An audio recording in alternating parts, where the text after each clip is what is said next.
You ready? Yeah. It was at this moment CJ realized he wasn't ready. All right, everybody, welcome back to the channel. Another day in the shop, and we're working on Steve's giant dually. For those of you that don't know, it's got a big block Chevrolet with a gear-driven F2 Pro Charger. It's loud. It's rowdy. This is actually a 555 we built a few years ago. It's an aluminum rod deal. Been in here a while.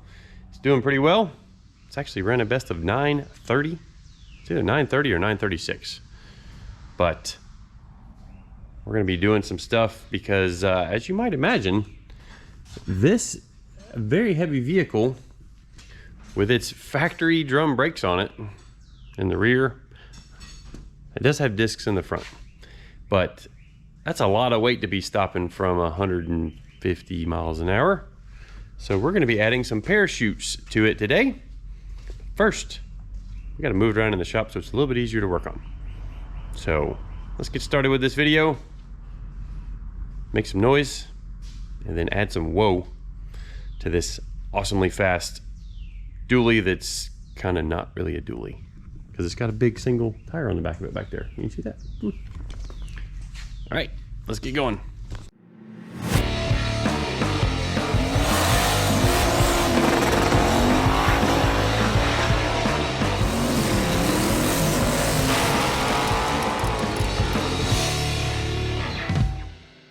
All right, so while you're here on the KSR YouTube channel, please give us a subscribe. It should be down in this corner, I do believe. I kind of forget which side it ends up on, but anyways, let's get this big old monster spun around so we can start getting some work done on it.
Well, that ought to wake up the neighbors.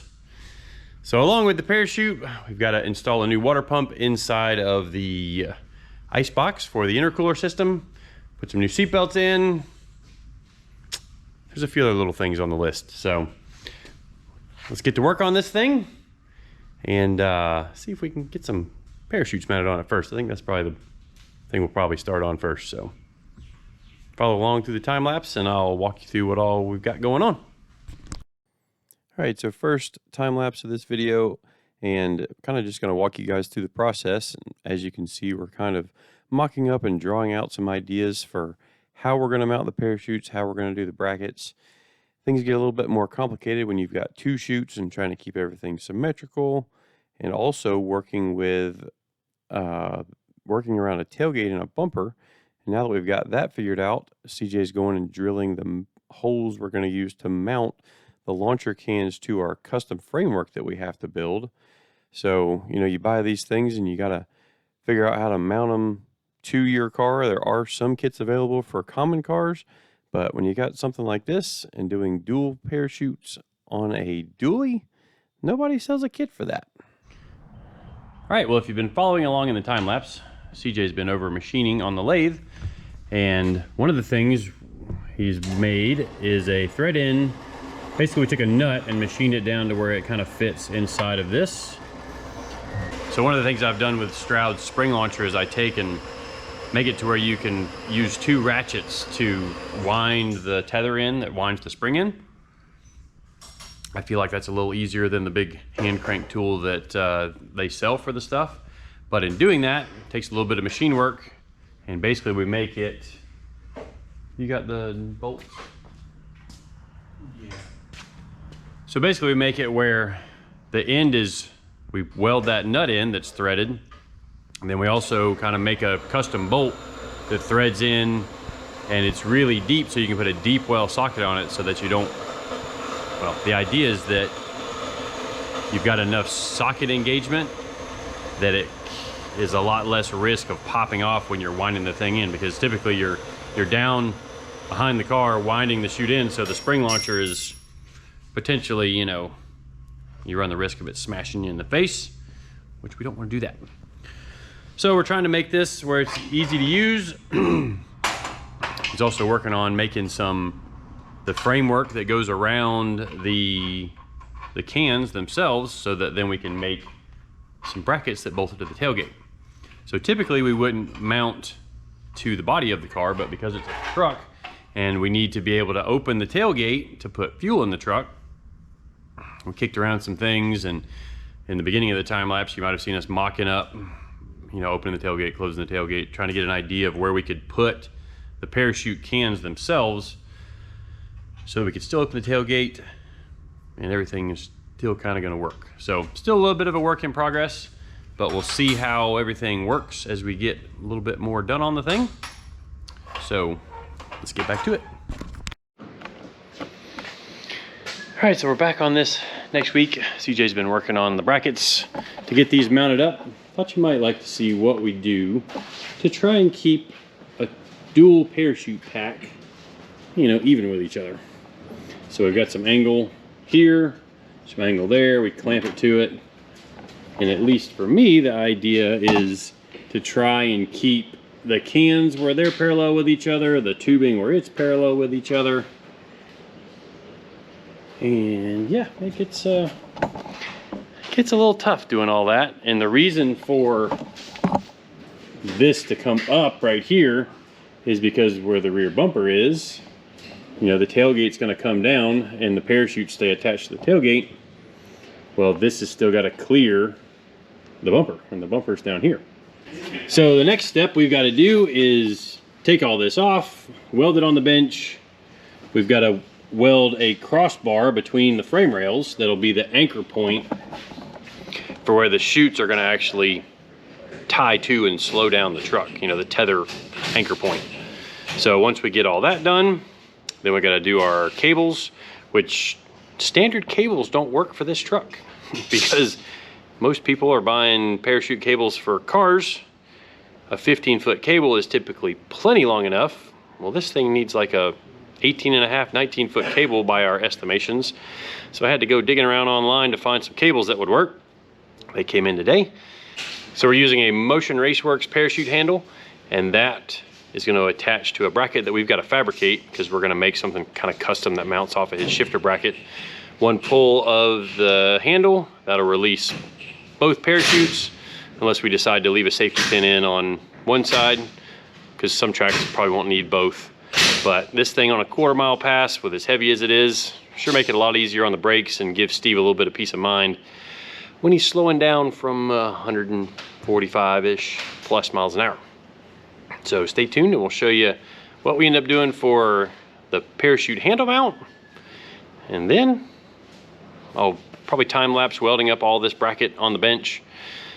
And then we'll get it powder coated, install it back on, install all the chutes for the final time.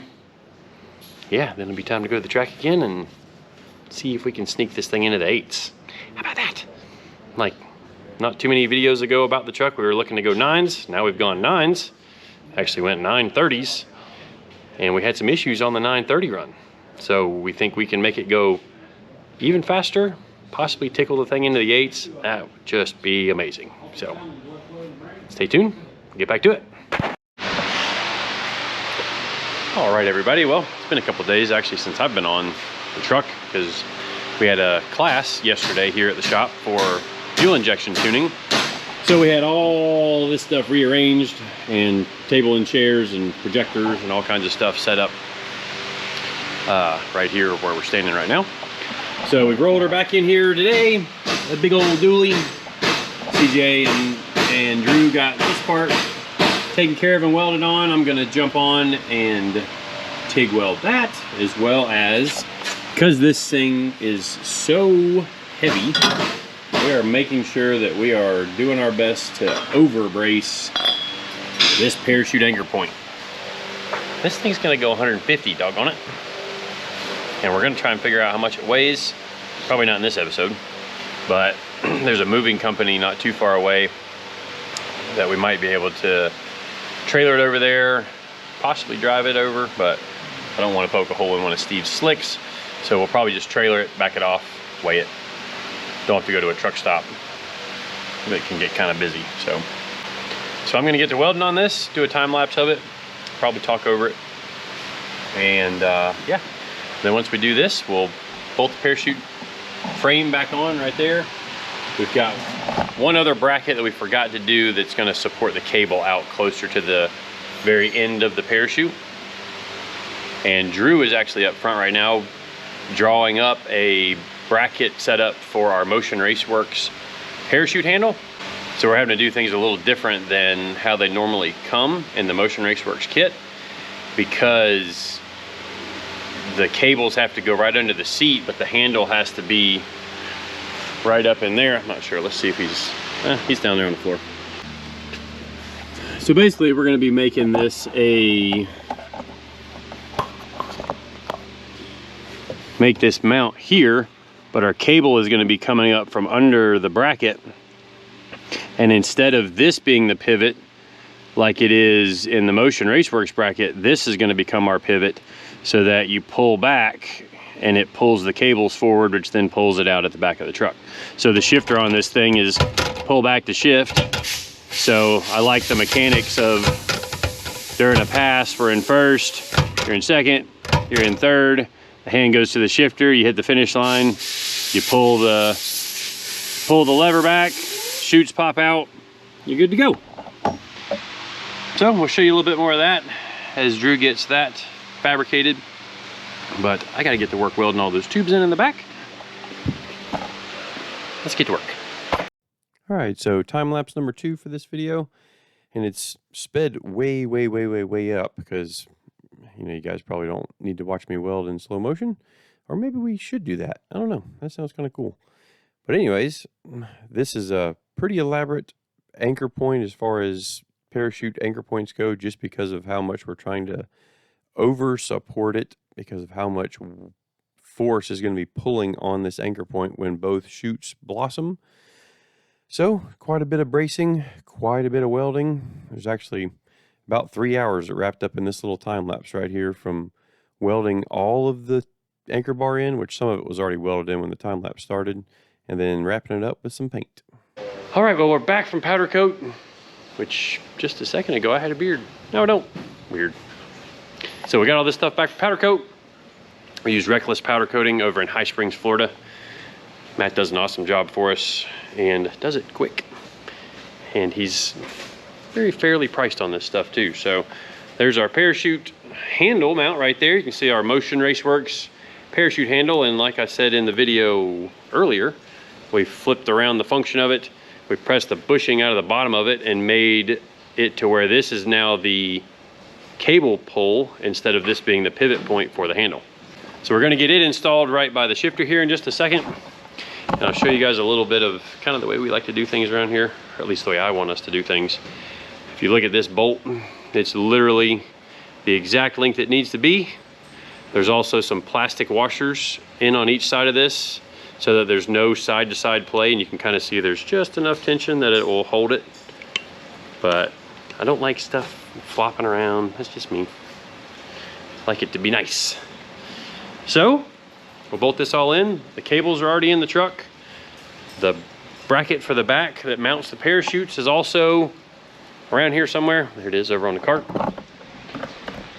So we're gonna bolt it on, bolt the parachutes to it, You can see we got, you saw in the time lapse, we got all of this painted, supported.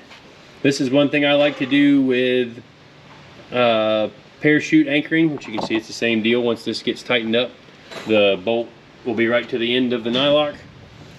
I don't want to have my parachute tether just anchored around the 1/2-inch bolt, so we do these. So basically it spreads the load out around a larger C, let's call it, because it's going to be pulling directly backwards when the parachute blooms. So instead of having a little tiny bolt that isolates the pulling force, now we've got a big wide thing in there that spreads the load out better. I just think it's better. So that's something that I've seen Tim McCamus talk about actually in some of his videos. We were actually already doing it, but then it kind of verified that we were on the right path when somebody like Tim McCamus talks about it, because he's been building pro mods forever, or almost forever, long time. So we're gonna get busy installing this stuff, get it all put back together and show you what it looks like. Cool, let's go. All right, so final time lapse of the parachute install on Steve's truck. Started with CJ bolting the finish welded and powder coated bracket back to the tailgate. Then comes the parachute launcher cans. So this is an assembly that you can buy from Stroud. I prefer the spring launchers over the CO2. I think maybe for a car that has really efficient airflow right behind the back of it, the CO2 style air launcher would be sufficient. But as you'll see here in just a second, and as you might have seen from the very first clip in the video, these chutes come out with some force. So now that the main part of the parachutes are mounted, we get the cables routed through the little vertical panel that's between the tailgate and the bumper. Start putting the bumper back on, which on this thing is a little bit complicated because now it's got to go around the parachute mount, and also the cutoff switch ties to the bottom of the bumper. That's one area where the truck actually has been lightened up, is that some of the bumper brackets have been removed. And, you know, save 15-20 pounds maybe on a truck that weighs, we think, somewhere close to 7,000 pounds. We will be getting you an accurate weight on that at some point in the near future. But until then, we just know it's somewhere, we think, most likely between 6,000 and 7,000 pounds. But we get the parachutes all folded up and in their packs, and then wrapped up inside the parachute bags. And then once we do that, we've got to fit the cables and we're done. All right, well, the dually is all the way back together. Steve's gonna come get it once it stops raining. But yeah, here we are. It's been raining like crazy the last couple days. I don't even know what the total rainfall is, but so it's already killed 2 days of the Gator Nationals. And if I had to guess, they're gonna have a really tough time getting the track dry tomorrow, which leaves only Sunday. I don't know how that's gonna go. But this video is coming out on Saturday, so you can stay tuned, and hopefully we get out there because we're gonna do some hanging out with Clay Milliken. Might just get one of my cameras on a top fuel car. I don't know, I haven't asked Clay that yet, so wait and see on that. But yeah, there's how our bracket and everything worked out. See, we made it to where the cable goes down underneath the seat there, pull back like we had talked about earlier in the video. All that turned out really well. So everything back here, it's all mounted, hanging from where it's supposed to be. The bumper's back on, the cables are coming out. And like we talked about a long time in the video, the weird bracket there,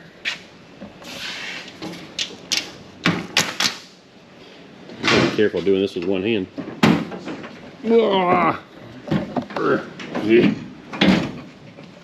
That's why. Still opens up, still clears. Got about 1/8 of an inch on each side, and we need to do that so that we can put fuel in this thing. But yeah, all that's left to do now is test them and make sure they work, right? Stay tuned for just a second. All right, so we're gonna test the spring launcher. What do we got? I'm getting this out of the way so I can film it. Oh, you're gonna film too? Oh, so yeah, we're gonna test the chute launcher. Don't think it's gonna go real far, but just in case, let's see what happens. Let's see.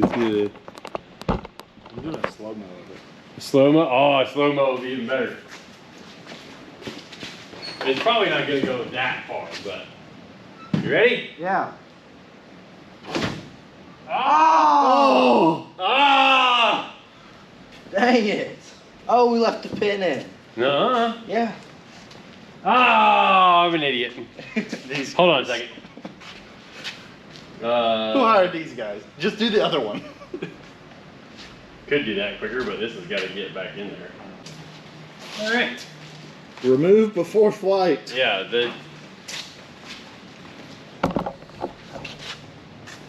Yeah, so this is what's preventing the spring from pushing on the parachute. Whoops.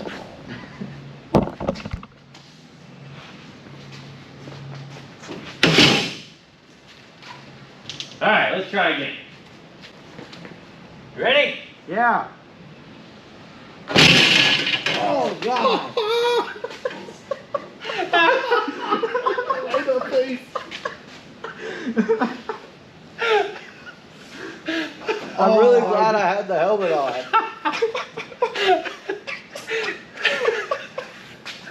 Oh, we're gonna do it again. No, it did not work. No. All right, that wasn't planned for it to hit him in the face, but that was kind of hilarious. Hey, the spring launcher works. Woo. And yeah, I'm laughing a lot. Like the tears out of my eyes. So yeah, that's gonna wrap it up for this video. See you guys next time.